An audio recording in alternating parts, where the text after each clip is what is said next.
Welcome, everyone, to It Tastes Different Gaming Appetizers.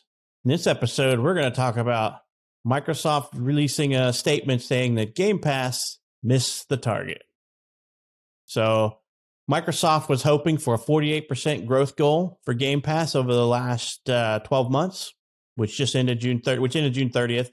They were hoping for 48%, and they only got 37%. So that's an 11% miss. That's a decent miss.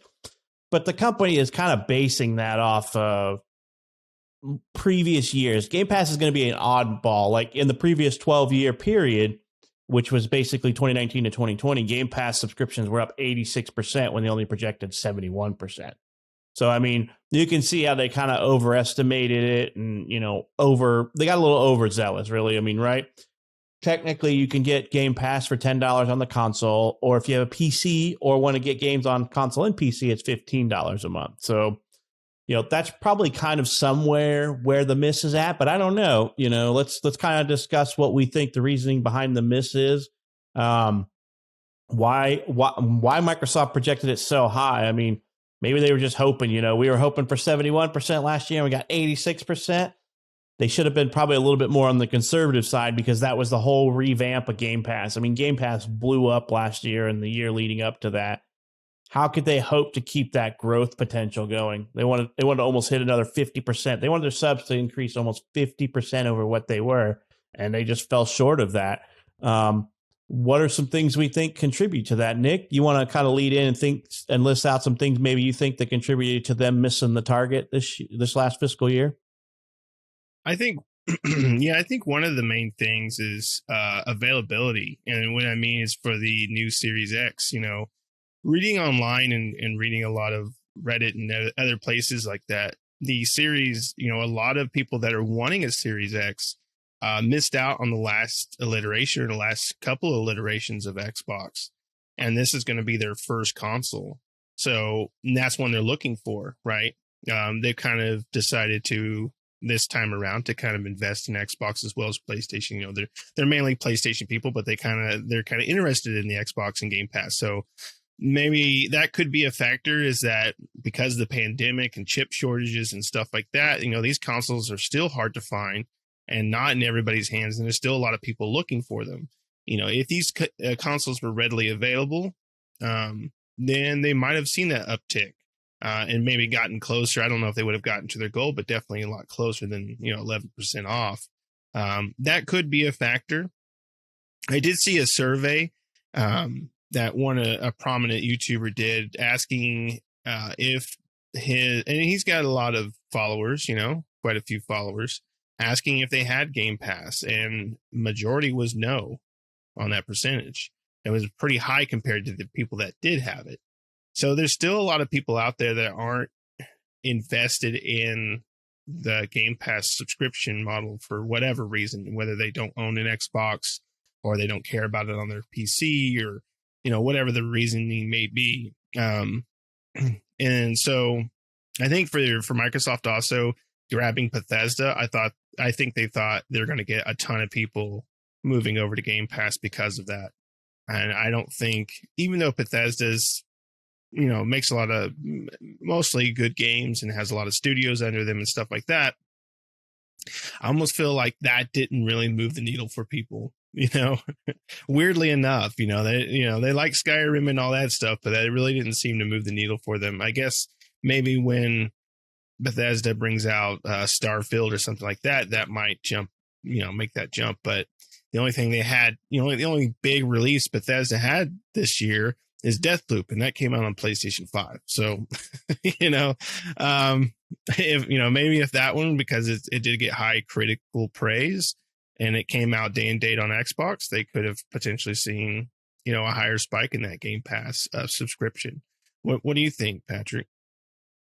Yeah, I mean, it's interesting. The last confirmed numbers they had were like 18 million back in January, which is up from like 15 million from September the previous year. So, I mean, 3 million new subscribers in just that short amount of time is a decent chunk, in my opinion. But 18 million of all gamers out there that have consoles and PCs, I don't know if that's a big number. I don't know what the total ownership of people who have gaming PCs and consoles are. But one of the things I've noticed is like amongst a lot of my friends that are PC people, they don't know about Game Pass. It's not readily out there. Like I occasionally will say something to my friends about, hey, to check out this game on Game Pass. And I'm like, it's Game Pass, and I'm like, it's Microsoft subscription service for games. And they're like Steam. And I'm like, no, like you pay a subscription and they put games out that you could play every month. And they're like, oh, and they don't think anything of it because the PC titles are a little bit limited. Now there's some good ones out there. I mean, I have the $15 a month plan, so I can get both console and PC games because I have a gaming PC and I have consoles. And so a lot of my PC only friends aren't really on the up and up, especially because it's $15 for them, which doesn't really make a whole lot of sense. Microsoft maybe wants to think about splitting that out. Like you can have a $10 console only plan and a $10 PC only plan, and then $15 if you want both or something like that, But I think a lot of my PC friends aren't paying it much attention. They're all living in the Epic life, the Epic stream of, the Epic launcher and the Steam launcher and all that stuff. That's where those guys live. They're not jumping around and in the Microsoft launcher, I mean, that's what I'm thinking, but I'm also thinking the same thing Nick is, that it's just console shortage. Most people are like, my Xbox, I got the old one, I don't want to play Game Pass on it. Or maybe they were like we were, or like I was. When Game Pass first came out, I subscribed when a game came out that I wanted to play on for $15. I had to pay the $60 and I unsubscribed. But now they just keep rolling out the games that I stay continuously subscribed. I also think they could be pricing themselves out, like I said, with the $15 mark. I think if they offered a heavily discounted 1-year subscription, that might be good because that's what I've been looking for. I'm like, come on, I want a 3-month, a 6-month, a year discount, and I'll buy that. But they don't have that like they used to with just Game Pass back in the day, or not Game Pass, but Gold, Xbox Live Gold memberships. So, I mean, there's a whole bunch of factors, but I think Microsoft was just shooting too high. And I think I didn't even think about it until you just said that, Nick. I think the Bethesda thing was probably what they were hoping would pull people in, but I'm like, they haven't put out anything new. Most of the gamers are like, I played that, been there, done that. I'm over that. So it's a rough thing to say. It's funny that I guess it's not funny, but it's interesting that they track that metric, how many new subscribers they get. I guess they want to make sure that attrition is not affecting anything, because then how they become profitable, right? Can they stay profitable? If they have 18 million subscribers and that's as high as they ever get, is Game Pass, new games coming to Game Pass, profitable for them? Can they keep up that? Can it keep up that process? If not, then it'll kill Game Pass on its own. If they can't keep adding new games to Game Pass when they come out on Xbox, then there's no real reason that a lot of us would stay subscribed to it. I wouldn't if I couldn't play new games day one. We'll see, though. I mean, there's so many games coming out on Game Pass all the time that I'll have time to keep up with it. You got it for sure. Yep.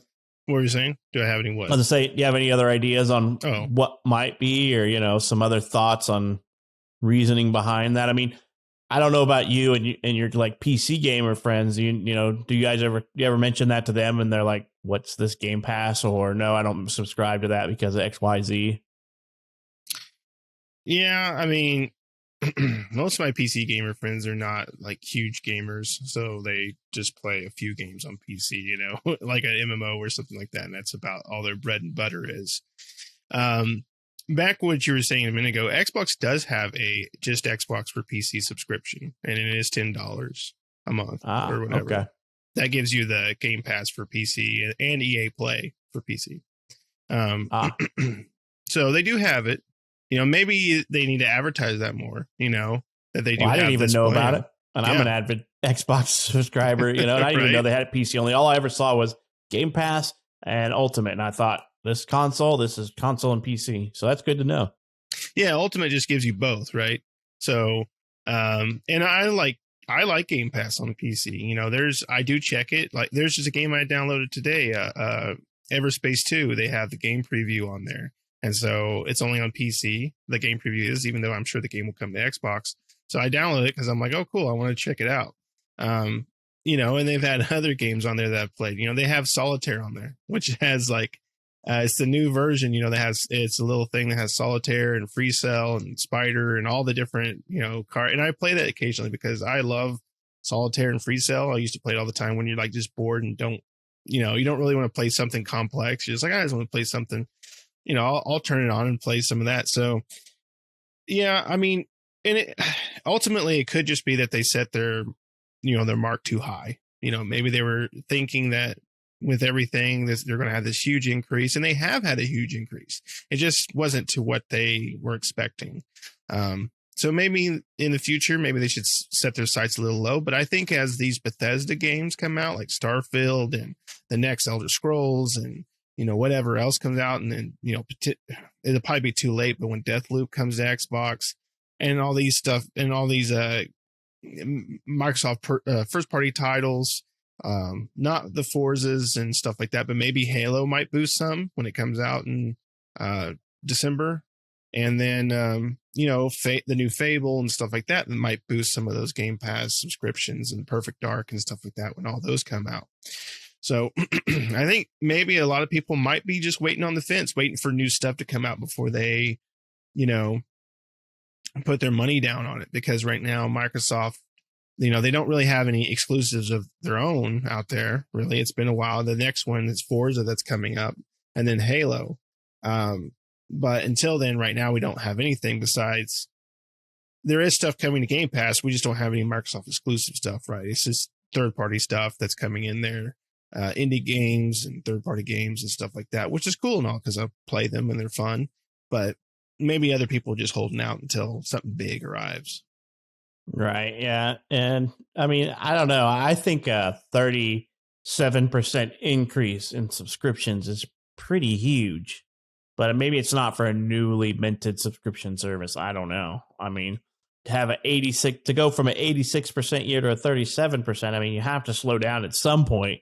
I hope they don't expect to be keeping 30 and 40% increase every year, because that's going to be massive. I don't know any company that expects their departments to grow that much over a year. Yes, a new product can grow that over the course of a few years, but you have to level off at hopefully around anywhere from a 7 to 15% increase over years if you have a great year. But 7%, 6% is pretty common for growth of products that are not mature yet. So I don't know.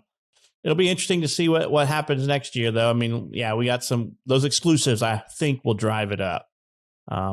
Getting Halo and all this stuff. But 2022 is turning out to be as long as stuff stops pushing, a great year for gaming, because there's lots of exclusives coming out for both consoles, lots of games coming out for both that we're all looking forward to being, and a lot of stuff coming to Game Pass. So I don't see canceling my subscription anytime soon. I would rather buy a whole year right now at a discount if I could do it.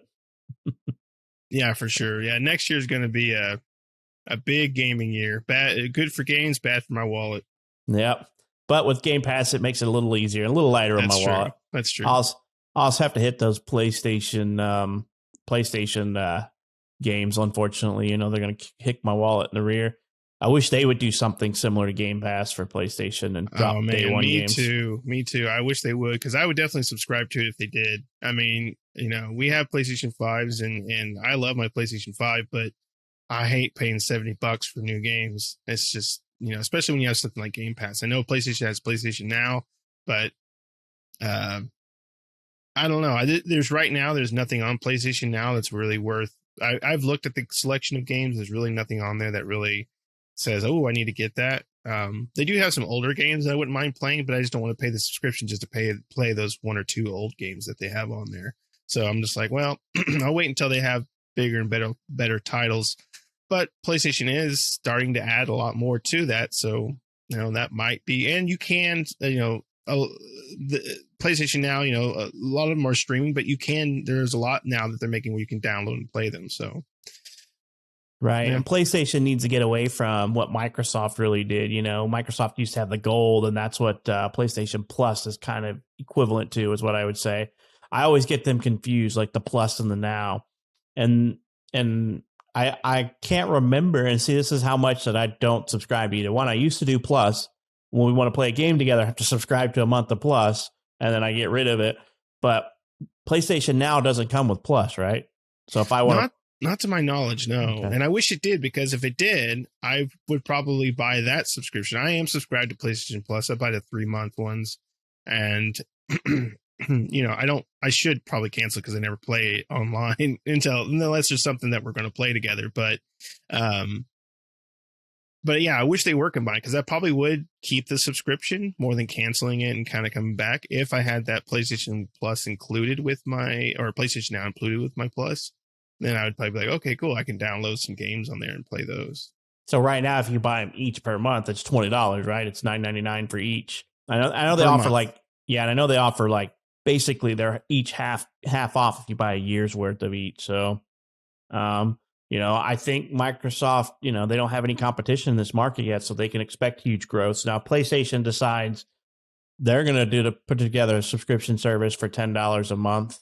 And $15 if you want to have PC on there as well. And you could play their first party games on day one. Microsoft's going to have a contender on their hands, because PlayStation, in my opinion, has put out some great, if not some of the best first party games out there. So, yep, I'll be their first subscriber to it. I will be too. I will be too, man. I would, because all these PlayStation games that are coming out, all the Spider-Man games, all that stuff that they're considering first party, I love them. God of War, I can't wait for Horizon, all that stuff. I would definitely buy. Yeah. Yeah, that's pretty good. So it's Microsoft. You can, as long as Sony stays out of the pool, I guess you can expect some big numbers, but it's going to have to start leveling off, and they're going to have to understand that you can't expect to get 30, 40, and 50% increased growth every year in the market. You'd think by now a company that large would understand that. I think you're probably right. They just were like, woo, 86%. Let's chop it in half and get near this number here, So I don't know what they did. I want to chop it in half, take away 10. This is where we want to be, So, yep. All right. Well, you got any parting words on this one? I think we've kind of discussed anything that we can think of that might be a big downfall to this, why they're not hitting that revenue goals. No, nothing I can think of. But if you out there in YouTube land think of anything, or any reason why this might have happened, or just, Microsoft's strategy here, leave a comment. Let us know. Yep. Make sure you like and subscribe to this stuff so we can keep doing it. But we hope you enjoyed this episode. And if you don't subscribe to Game Pass, let us know why. If you got an Xbox or a PC, let us know why. Maybe there's, the PC market is kind of slim on their games, but they're adding more every month. So let us know why you don't subscribe to it. It's too easy to say why we subscribe to it, but why don't you? So let us know in the comments, and so we can get a little insight into some of this stuff. We hope you enjoyed this episode, and we hope to catch you in the next one.